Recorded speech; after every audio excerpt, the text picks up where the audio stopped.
Into yami ilapha esukwini lwethu namhlanje bazalwane.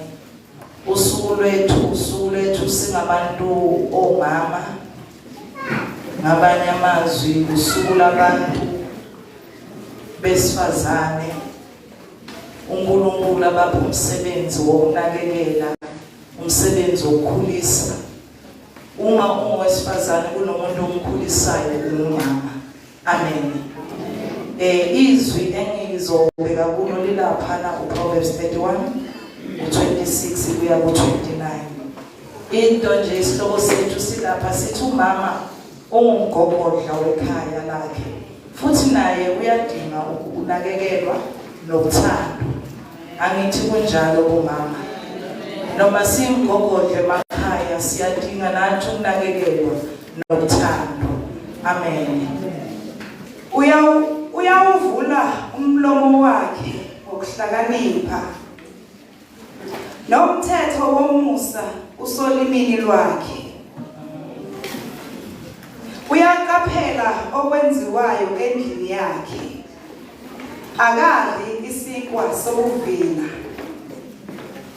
Abantwana bakhe bayasukuma bambusise, nendoda yakhe iyamdumisa ngokuthi baningi abafazi abakhutheleyo, kepha wena ubandlula bonke. Ukholwa akukho esikwenza ngaphandle kwesu. Amen.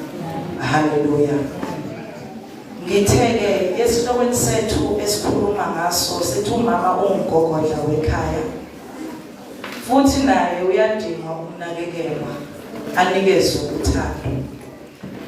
Okokuqala esibhekile lana ukuthi umama, uma sithi umama ungumgogodla wekhaya, umgogodla iphathi esemzimbeni bazalwane.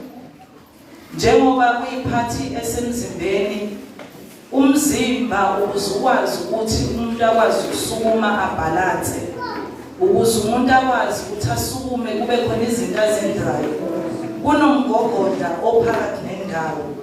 Lo mgogodla ophakathi nendawo yiwo onikeza ibalance zonke izitho zomzimba.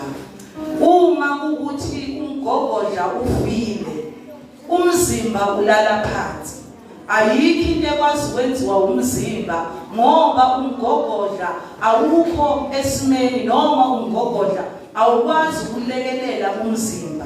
Ngamanye amazwi masithi umama ungumgogodla wekhaya lakhe, ngamanye amazwi umuzi wakhe noma ikhaya lakhe noma abantu ababhekile okuyibona abakhulisayo, bonke banamathele kuye, bonke kunezinto abayidonsa ukuze sibabone bephila, sibone umuzi wakhe noma umndeni wakhe noma abantu abakhulisayo bephila. Yingoba umgogodla uyaphila, umgogodla umile, umgogodla uyakwazi ukusekela lo mzimba ukwazi ukuthi wenze izinto ngendlela efanele.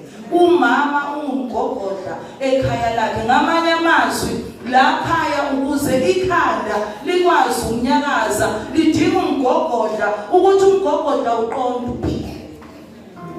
Ukuze ikhanda likwazi ukuthi okusekhanda licabanga ukuthi lakhaya sidinga ukuthi sibe nalokhu, lakhaya sidinga ukuthi kunomuntu kunendlu kumele siyakhe, noma lakhaya abantwana bethu kumele sibabekele imali. Lakhaya udinga umgogodla ophilile, umgogodla ozokwazi ukuthi umsupporte, ikwazi ingqondo ukucabanga ngoba nemithambo eyisekhanda isemgogodleni. Ngamanye amazwi umgogodla ngeke ukwazi ukuthi uthule izinto zonakala ekhaya. Umama ungumgogodla wekhaya lakhe. Ukuze ikhaya libonakale kuyikhaya elibonakalayo ukuthi yazi noma ngathiwa kulela khaya bathathe entweni, kodwa ikhona imfundiso ithini into umama engumgogodla wekhaya uyabuya zokwenza ipoint lethelandelayo. Umama uyabuya uyenofundisa abantwana bakhe ekhaya. Siyazi siphila esikhathini esinzima bomama, lapho nabantwana bethu noma sibafundisile kodwa kube ngathi ayikho into esiyenzile. Kodwa singalibali, singakhohlwa ukuthi ukuze ikhaya lethu obaba siyabazi bakhona, kodwa isikhathi esiningi umuntu ohlala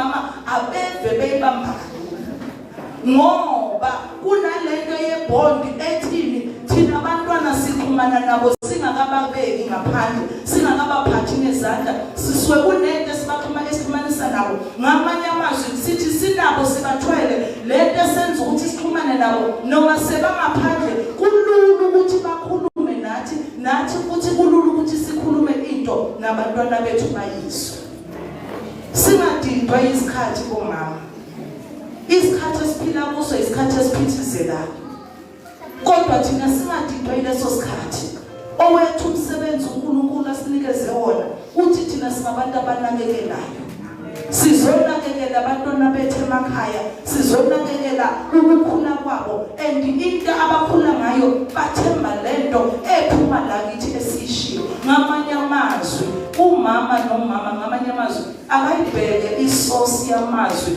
la athatha khona umgodagodeni wakhe amazokhulisa abantwana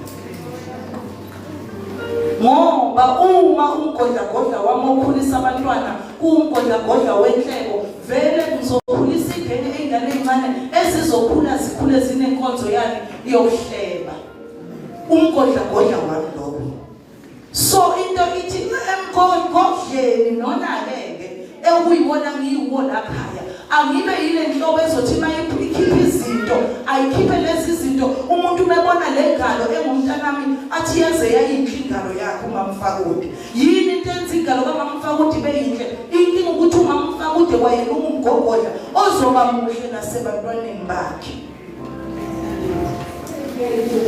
okunye futhi okulandelayo lithi umama yena ngesingaye uba yisekelo salomuzi nguye futhi ohlanganisa umndeni njengoba sikhona nje siwomama siwosisi sidinga kuba sihlanganisa umndeni amanye amakhaya kuno anti khona uanti omdala okhona la khaya uma singo anti sisemakhaya ngoba kukhona nabawosisi la ebandleni ngamanye amazwi sesingo anti emakhaya njengoba singo anti emakhaya asibe yilabo anti abakwazi ukuhlanganisa umndeni awumahlukani ngathi sikhona singo anti futhi okwesibili thina singomama akungabi ukuthi umndeni awusezwani ngenxa yokuthi mina ngiwumama ulimi lwami luluhle into engiyakhayo akube ukuthi umndeni lona engikuwona le engibizele kuwo akube umndeni kumangiqhamuka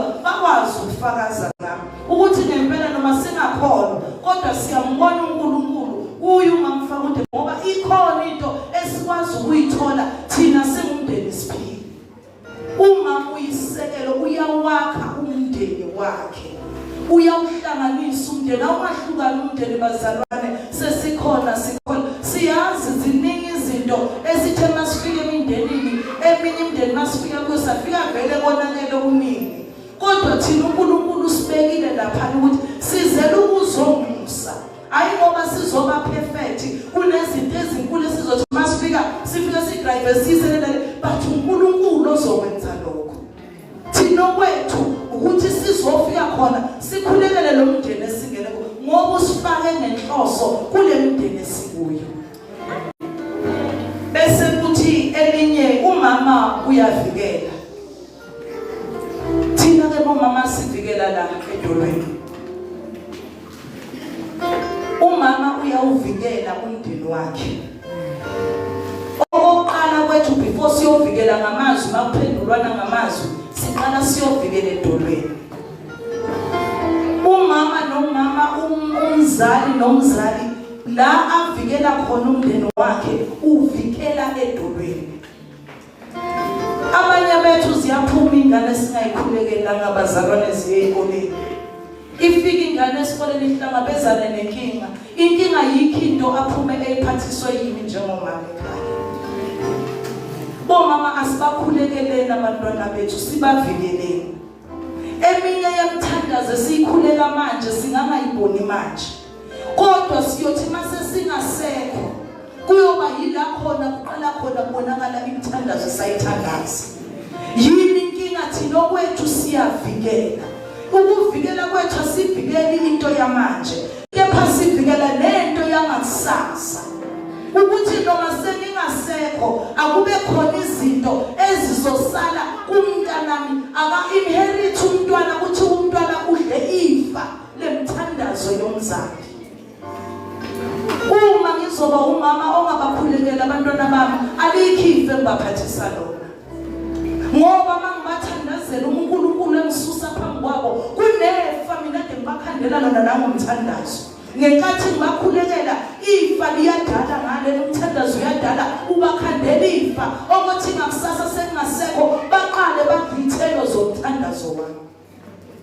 Umama uyavikela, thina abazalwane sivikele emthandazweni.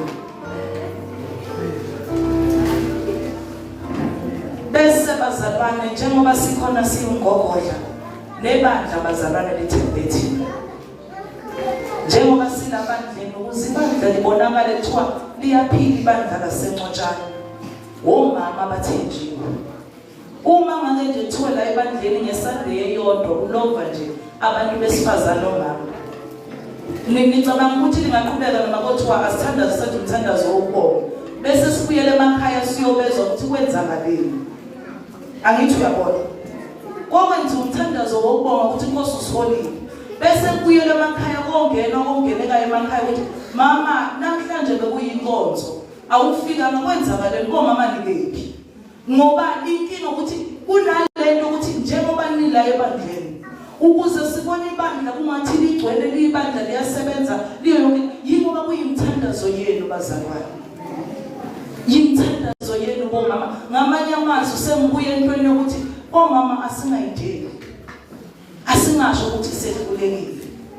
Thina sibe sesikhathini esinzima sokukhulisa abantwana noma sokuba thina sokuphila la khona izimo ukuthi usathane naye unyusile naye ngeyakhe indlela, kodwa thina sambe siyonyusa emthandazweni.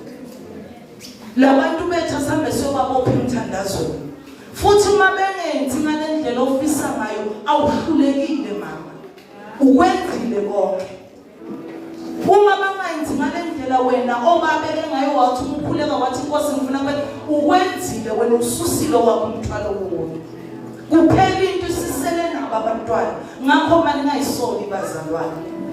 Thina sikhulisile bazalwane, sikwenzile lokho asishilo uNkulunkulu. Uma ubathumile wathi abaphume bayendlini yenkonzo ngesonto, uwenzile umsebenzi. Wabafundisa umthandazo, uwenzile umsebenzi.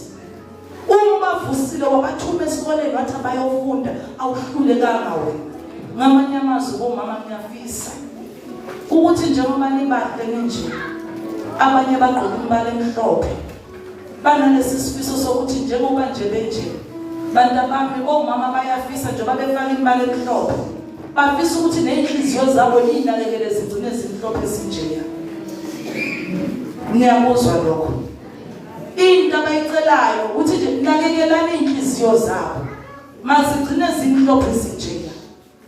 Ngoba uma sibuka le verse lade sifunda khona lithi abantwana bayababusisa abazali babo, siyababusisa emthini. Kuyenzeka ukuthi umzali wakho Inkosi ibusise akwenzeki. Namhlanje ake niyoqala niyobusisa abazali benu. Ngenkathi nibusisa abazali benu nenza ukuthi bathulule isibusiso esikhulu. Ngenkathi nibabusisa nibenza ukuthi bayikhulekele kakhulu. Ngenkathi uthi Inkosi ibusise mama, Inkosi ibusise baba, uyakakhulu naye uNkulunkulu ayokumusela. Hambani nobusisa abazali benu, uNkulunkulu uyothokoza ngaye. Kunalomhlabeleli sengihlala phansi olapha unumber 17 uthi zalini nizizwe bo sivumelane sonke sizomthumisa umntwana kuJesu oyinkosi bayethe Nkosi